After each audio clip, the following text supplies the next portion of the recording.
ప్రేక్షకులకు నమస్కారం. నేను ఇప్పుడు ప్రస్తుతము నా PNN environment controlled poultry farm లో నేనున్నాను. మా ఛానల్ ద్వారా పిఎన్ఎన్ రైతు ప్రపంచం ఛానల్ ద్వారా ఇదివరకే ఈ ఈసీ షెడ్ గురించి నేను ఒక ఆర్టికల్ చేయడం జరిగింది. ఇది కాకుండా రీసెంట్ గా బీబీసీ ఛానల్ వచ్చి కూడా ఈ ఈసీ టెక్నాలజీ గురించి మరియు ఈ ఈసీ ఫారం గురించి ఒక ఆర్టికల్ చేయడం జరిగింది. అది కాకుండా ఈరోజు సాక్షి చిత్తూరు ఎడిషన్ పేపర్ లో కూడా ఈ ఈసీ ఫారం గురించి ఈరోజు ఒక వార్త ప్రచురించడం జరిగింది.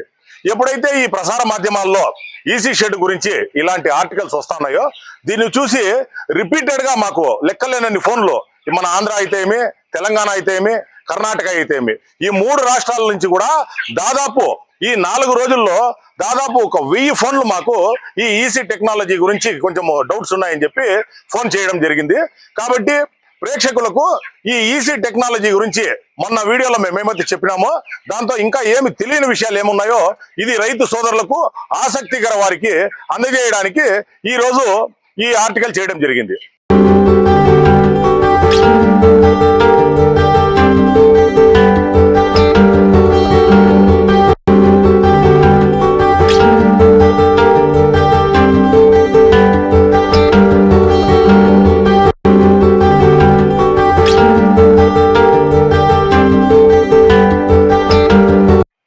ఈ ఈసీ టెక్నాలజీ షెడ్ గురించి ప్రేక్షకులు ఏదైతే మమ్మల్ని రిపీటెడ్ గా అడుగుతున్న క్వశ్చన్స్, వాళ్ళకు ఉన్న సందేహాలు ఏవో అవి నివృత్తి చేయడానికి ఈ వీడియో చేయడం జరుగుతుంది.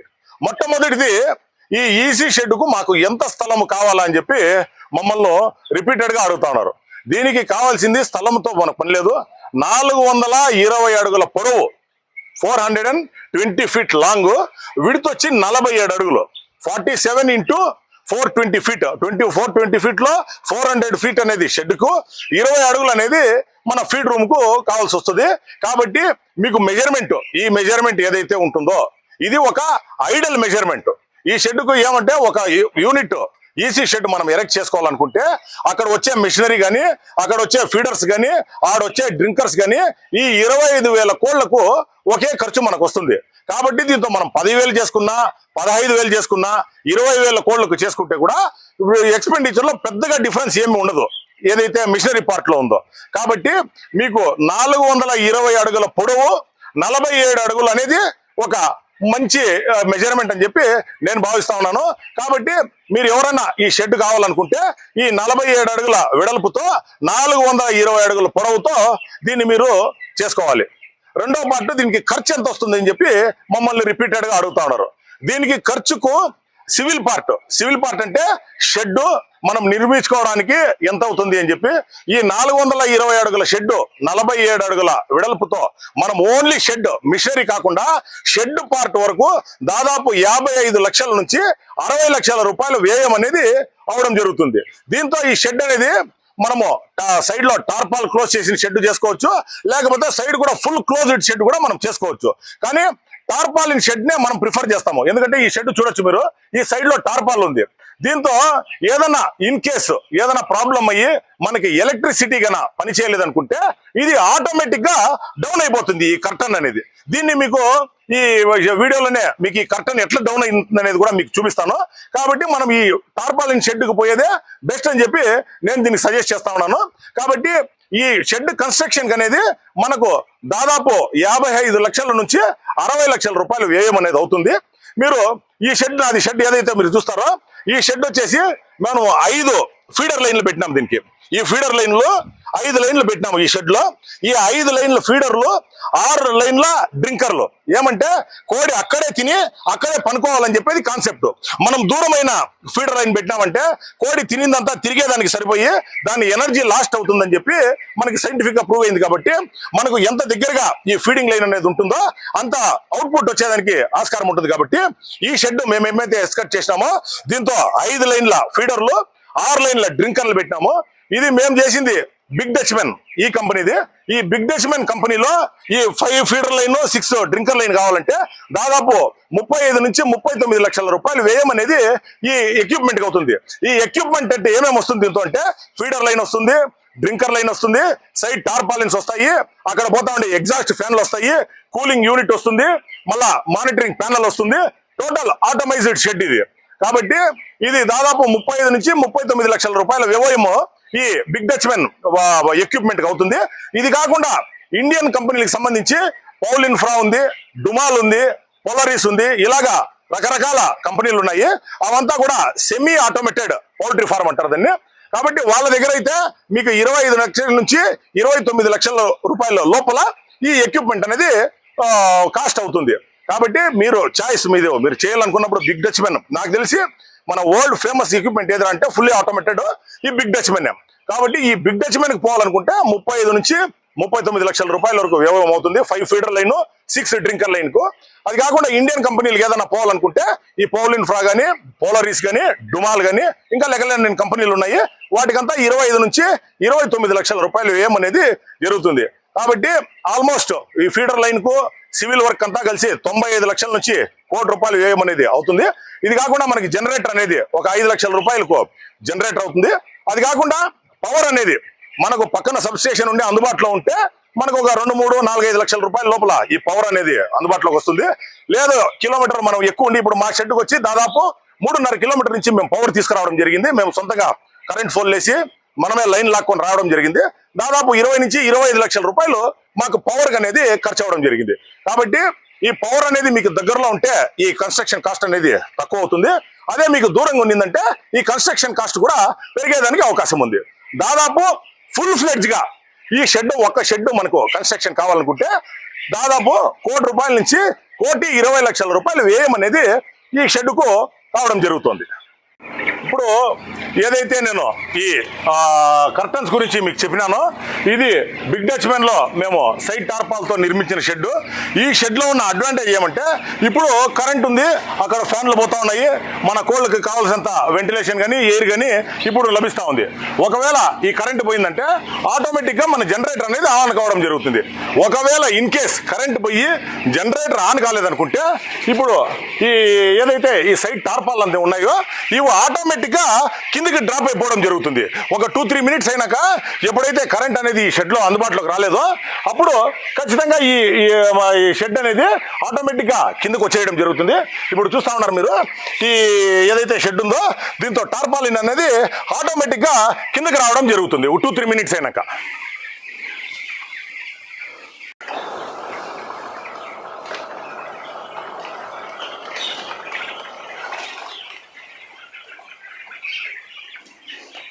ఈ కరెంట్ పోయిన వెంటనే ఇలాంటి ఈ కర్టన్ అనేది డౌన్ కావడం జరుగుతుంది. తద్వారా కరెంట్ వచ్చేంత వరకు కూడా ఈ కర్టన్ అనేది కిందే ఉండడం జరుగుతుంది. తద్వారా మళ్ళీ కరెంట్ వచ్చినాక ఆటోమేటిక్గా ఈ కర్టన్ అనేది పైనకి వెళ్ళిపోవడం జరుగుతుంది. కాబట్టి బిగ్ డచ్మెన్ ఒక కంపెనీలోనే ఈ సదుపాయం ఉంది. కాబట్టి మనము ఇక ఫుల్లీ ఆటోమేటెడ్ షెడ్స్కి పోవాలనుకుంటే ఖచ్చితంగా ఇలాంటి షెడ్లకే పోతే మంచిదని చెప్పి నా పర్సనల్ అభిప్రాయం ఇది.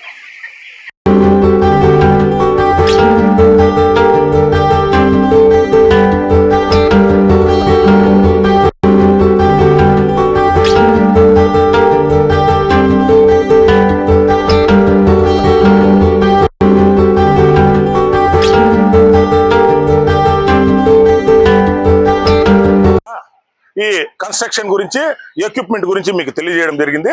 దాదాపు నేను చెప్పిన కొలత ప్రకారం 47 అడుగుల వెడల్పు, 420 అడుగుల షెడ్ ఉంటే దాదాపు దీంతో 25,000 కోళ్ళు అనేది మనం ప్లేస్మెంట్ చేయడం జరుగుతుంది. అంటే 0.7 18,400 స్క్వేర్ ఫీట్ షెడ్ వస్తుంది.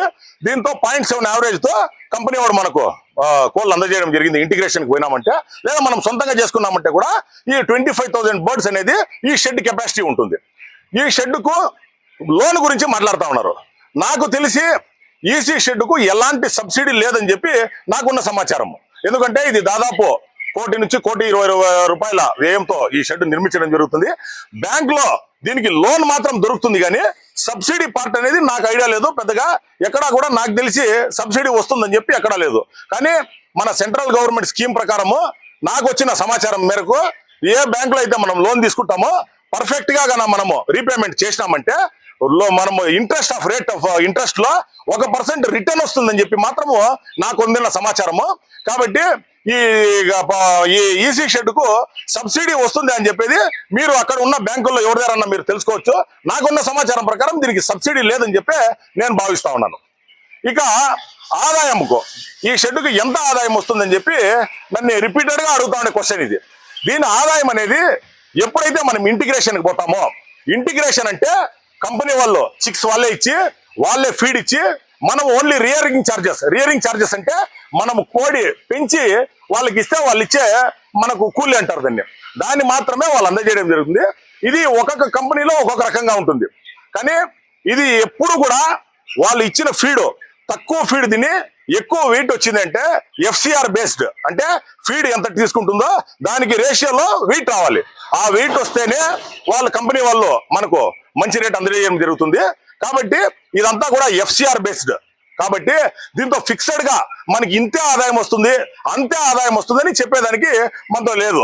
కాబట్టి ఎప్పుడన్నా మనం ఇంటిగ్రేషన్కి పోయినామంటే మనం చేసేది కరెక్ట్ గా చేసి వాడు ఇచ్చిన చిక్స్ కరెక్ట్ గా ఉండి అంతా కరెక్ట్ గా ఉండి అవుట్పుట్ కరెక్ట్ గా ఉంటే దాని ద్వారా మనకు ఆదాయం వచ్చే ఆస్కారం ఉంది.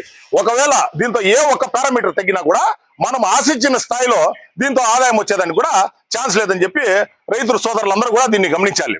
ఈ ఇంటిగ్రేషన్కి పోయినప్పుడు మనకు ఫర్ ఎగ్జాంపుల్ మేము ఇప్పుడు బారామతి కంపెనీలో పోయినాము. ఆ బారామతి కంపెనీ వాళ్ళు మనకు అందించే ఈ కోళ్ళు ఏవైతే ఉంటాయో అవి కూడా నాణ్యమైనవిగా ఉండాలి. వాళ్ళు ఇచ్చే ఫీడ్ కూడా నాణ్యమైన ఫీడ్ ఉండాలి. ఈ మన మెయింటెనెన్స్ నాణ్యంగా ఉంటేనే ఈ అవుట్పుట్ అనేది బాగా వస్తుందని చెప్పి మీకు అందరికి కూడా తెలియజేస్తా ఉన్నాను.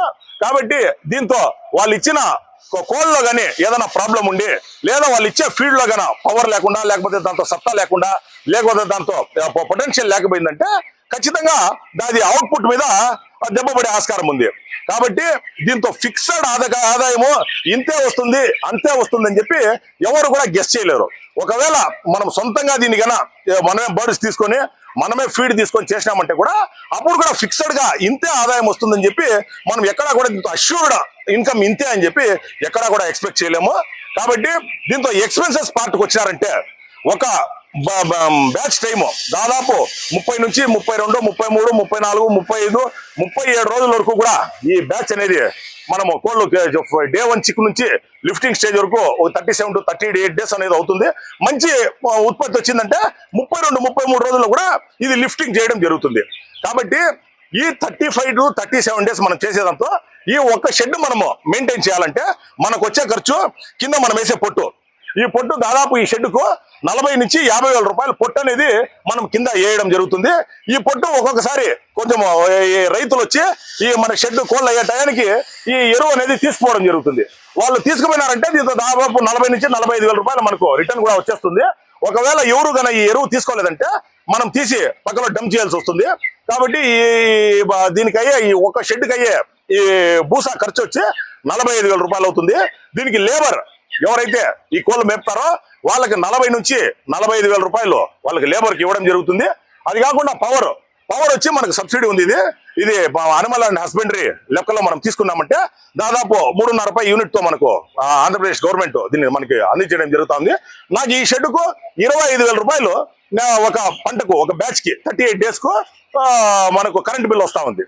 కాబట్టి దాదాపు మన ఈ పొట్టు, ఈ లేబరు, ఈ కరెంట్ బిల్లు, అది కాకుండా బ్రూడింగ్ టైంలో మనం గ్యాస్ హీటర్ పెడతాం. దీనికి ఈ గ్యాస్ అనేది చలికాలంలో అయితే మనకు 40 నుంచి 50 వేల రూపాయలు ఖర్చు వస్తుంది. ఎండాకాలంలో అయితే 20 నుంచి 30 వేల రూపాయలు ఖర్చు వస్తుంది. అంటే దాదాపు 1.5 లక్ష నుంచి 1,80,000 రూపాయలు అనేది ఒక పంటకు ఈ షెడ్ లో వచ్చే ఖర్చు. కాబట్టి దీంతో అసలు ఖర్చే ఉండదని చెప్పే తప్పు. ఖర్చు అనేది దాదాపు 1,80,000 రూపాయలు ఖర్చు అనేది ఒక బ్యాచ్ కి అనేది దీంతో రావడం జరుగుతుంది.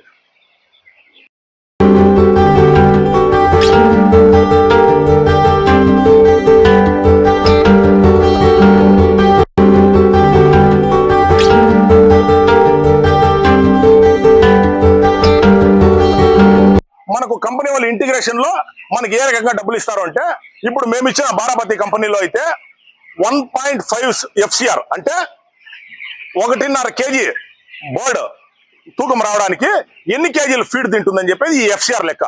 ఈ ఎఫ్సిఆర్ గన 1.5 వచ్చిందంటే దీంతో 12 రూపాయల నుంచి 13 రూపాయలు అనేది మన కిలోకి రావడం జరుగుతుంది. అదే మన ఎఫ్సిఆర్ పెరిగే కొద్దీ మనకు వచ్చే బిల్లు కూడా మనకు తగ్గిపోతుంది. ఫస్ట్ క్రాప్ నేనైతే చేసినాను దాంతో మా షెడ్ లో కూడా కొంచెం ఇష్యూస్ ఉంది. మాకు కొత్త షెడ్ కాబట్టి మాకు కూడా పెద్దగా అవగాహన లేకుండా ఈ షెడ్ మీద మా ఎఫ్సిఆర్ వచ్చి 1.7 వచ్చింది. ఆ 1.7 ఎఫ్సిఆర్ వచ్చిందంటే మనకు అసలు ఖర్చులు పోయి అసలు ఏమీ కూడా రాని పరిస్థితి మనకు కనబడుతుంది.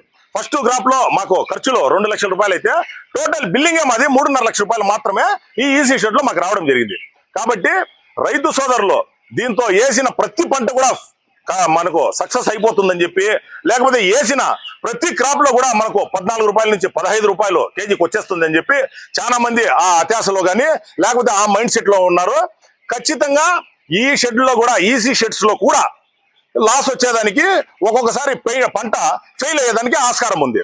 కాబట్టి మనము సంవత్సరంలో 7 పంటలు కానీ 8 గంటల పంటలు కానీ దీంతో చేస్తే కూడా దాంతో 1 or 2 దీంతో ఫెయిల్ అయ్యే ప్రసక్తి, ఫెయిల్ అయ్యే ఛాన్స్ కూడా ఉంది. కాబట్టి మనకు ఒకవేళ ఫెయిల్ అయిందంటే మన ఖర్చు పోయి మీగర్గా ఏదో 50,000 1 2 లక్షలు వస్తుంది. కానీ మీరు ఎక్స్పెక్ట్ చేసినట్లు చాలా ఎక్కువగా వచ్చే ప్రసక్తి మాత్రం దీంతో ప్రతి క్రాప్ ఉండదు. మనము మెయింటెనెన్స్ ఎట్లా చేస్తామో, మనం ఇచ్చిన ఫీడ్ కు ఎట్లా కోడి రెస్పాండ్ అవుతా ఉంది, ఆ కోడి కరెక్ట్ గా తిని వెయిట్ వస్తా ఉంది, ఇవంతా కూడా ఫ్యాక్టర్స్ తోనే మనకు ఫైనల్ గా బిల్ వచ్చేదానికి ఆస్కారం ఉంది. కాబట్టి మన రైతు సోదరులు ఏదైతే ఈసీ ఫార్మ్ చేస్తామంటే దీంతో అది ఇంకొకటి మెయిన్ గా దీంతో అసలు మార్టాలిటీ ఉండదే, మార్టాలిటీ అంటే కోళ్లు చనిపోవడం జరగదే అని చెప్పి మాకు రిపీటెడ్ గా మన వీక్షకులు అడుగుతా ఉన్నారు. ఖచ్చితంగా అట్లాంటిది ఏముండదు. ఈ షెడ్ లో కూడా మార్టాలిటీ అనేది పోతా ఉంటుంది. దినానికి 5, 10, 20 అనేది సర్వసాధారణంగా ఈ 25,000 బ్యాచ్ అనేది మార్టాలిటీ రావడం జరుగుతుంది. దీంతో ఏదైనా డిసీజెస్ కన్నా వచ్చినాయంటే ఇంకా ఎక్కువ మోతాదులో కూడా కోళ్లు చనిపోయేదానికి ఆస్కారం ఉంది. కాబట్టి మనం ఈసీ షెడ్ పెట్టిన వెంటనే మనకంతా కూడా మంచి జరిగిపోతుందని కానీ, ఈసీ షెడ్ పెట్టిన వెంటనే కానీ అన్నిట్లో కూడా ఆదాయం వస్తుందని చెప్పి అది రాంగ్ నేచరు. కాబట్టి ప్రతి పంటలో కూడా లాభ నష్టాలు హెచ్చు తగ్గులు ఉంటాయి. కాబట్టి ఈ పౌల్ట్రీ ఈ ఈసీ షెడ్ లో కూడా మనం ఒక్కొక్కసారి ఫెయిల్ అయిపోయేదానికి కూడా ఛాన్స్ ఉంది. ఆ ఫెయిల్ అయిందంటే మనకు ఓన్లీ మనం పెట్టిన ఖర్చు వస్తుంది కానీ పెద్దగా దాంతో ఆదాయం వచ్చే ప్రసక్తి ఉండదు. కానీ మనం ఇచ్చిన ఫుడ్, మనం ఇచ్చిన ఫీడ్, మనకు వచ్చిన చిక్స్ ఇవంతా కన్నా కరెక్ట్ గా ఉండి మంచి ఎఫ్సిఆర్ వచ్చిందంటే మాత్రం దీంతో మంచి డబ్బులు వచ్చే ఆస్కారం ఉంది. ఇంకొకటి రైతు సోదరులు చాలా మంది దీని గురించి ఎవరో కంపెనీనే వాళ్ళు కట్టించేస్తారు, కంపెనీ వాళ్ళు ఎవరు కూడా కట్టియారు ఈ ఈసీ షెడ్స్ అనేది. మనము సివిల్ వర్క్ చేసుకొని మనము మిషనరీ పార్ట్ అనేది మనం చేసి మళ్ళా ఏదైనా కంపెనీ, ఇప్పుడు మీకు ఇక్కడ వచ్చి మాకు బారామతి ఉంది, సుగుణ ఉంది, మన లీషియస్ కంపెనీ ఉంది, ఇలాంటి కంపెనీస్ ఉన్నాయి. ఏదో ఒక కంపెనీ అప్రోచ్ అయినామంటే వాళ్ళు దాని గురించి మనకు కోళ్ళు ఇవ్వడం జరుగుతుంది. కానీ షెడ్ వాళ్ళే కట్టించి వాళ్ళే ఇవ్వడం అనే స్కీమ్ భారతదేశంలో ఎక్కడా లేదని చెప్పి వీక్షకులకు మరొకసారి తెలియజేస్తా ఉన్నాను.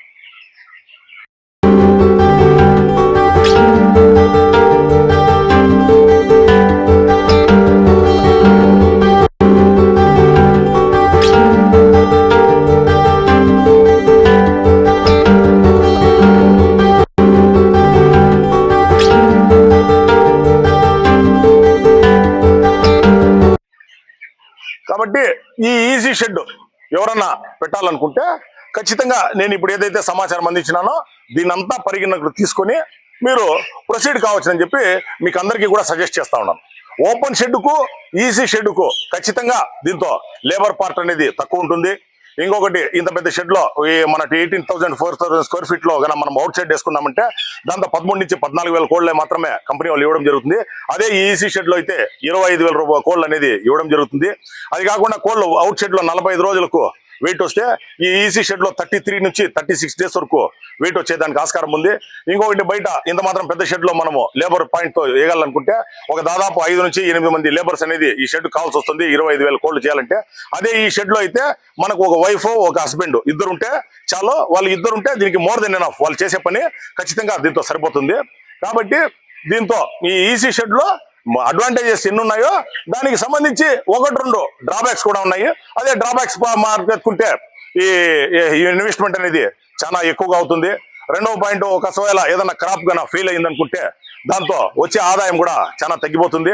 ఇంకొకటి మూడవది, సన్నకార లేకపోతే మిడిల్ క్లాస్ రైతులంతా కూడా ఈ ₹1 కోటి వ్యయం పెట్టి షెడ్ నిర్మించాలంటే ఖచ్చితంగా ఇది వాళ్ళకు భారం అవుతుందని చెప్పి నేను భావిస్తా ఉన్నాను.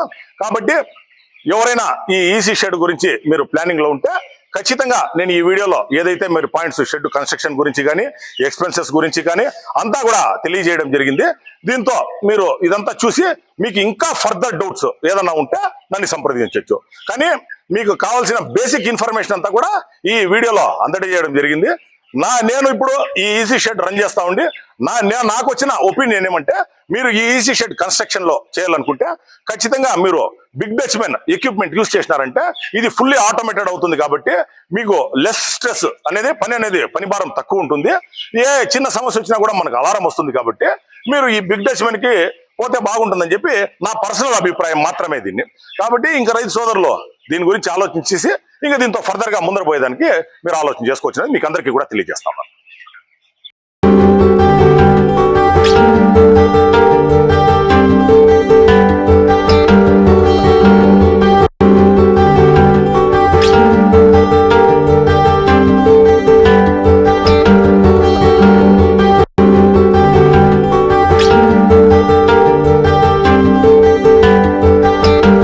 మీరు సబ్స్క్రైబ్ చేసుకోండి, మీ స్నేహితులకు శ్రేయోభిలాషులకు సబ్స్క్రైబ్ చేయించండి. వ్యవసాయ రంగ సమాచారాన్ని ఎప్పటికప్పుడు తెలుసుకోండి.